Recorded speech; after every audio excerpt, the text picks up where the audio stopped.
how would you define mental health? In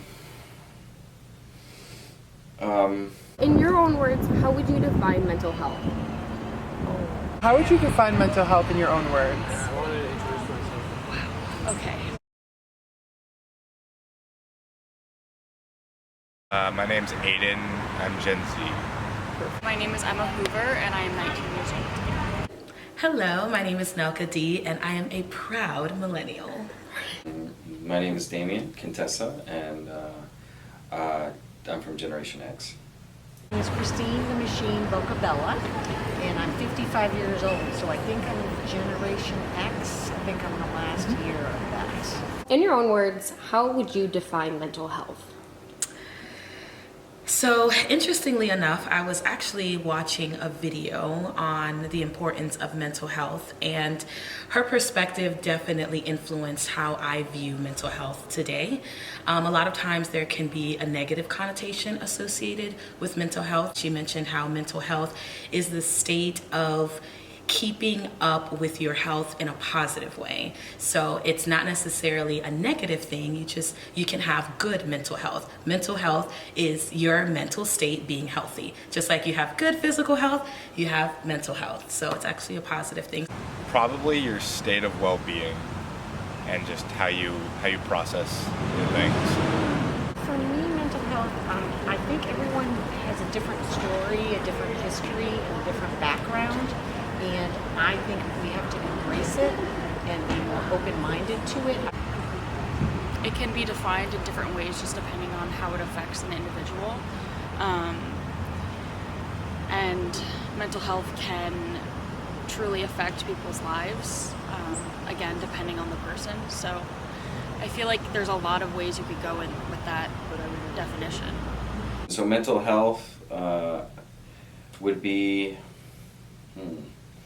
having a wholesome and integrated and balanced state of mind that allows one to function in their daily life on a regular basis. Living your best life possible under all the surrounding circumstances. Would you say that society has a new awareness for the way that we perceive mental health now? I would definitely say yes, especially after COVID. I think a lot of people realized how important it is.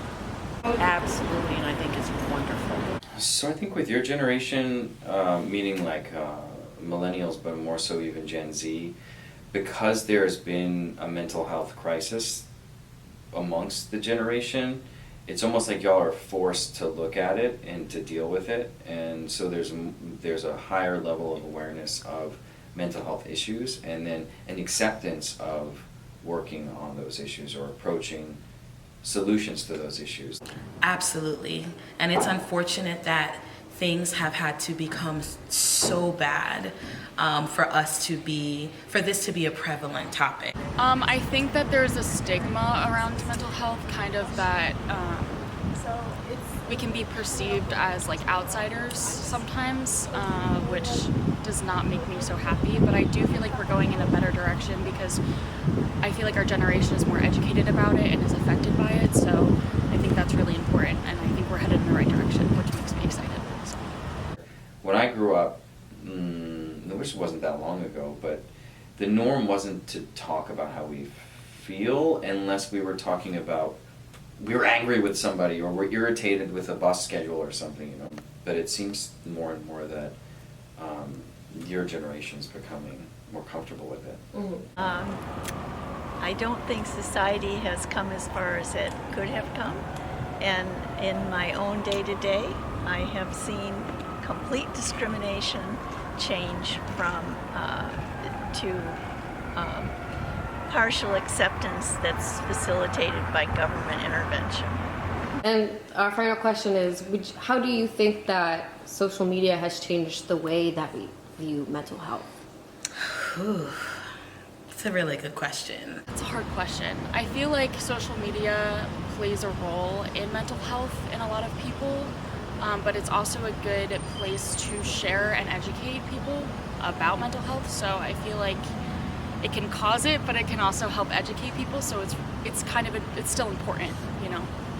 I don't participate in a lot of social media because I'm in that generation. I text people, but I don't do the book of faces. That's what I call it. And I don't Twitter. I embrace it, but I don't participate. The harmful aspects of social media is that there is a relentless focus on ourselves and our self-image.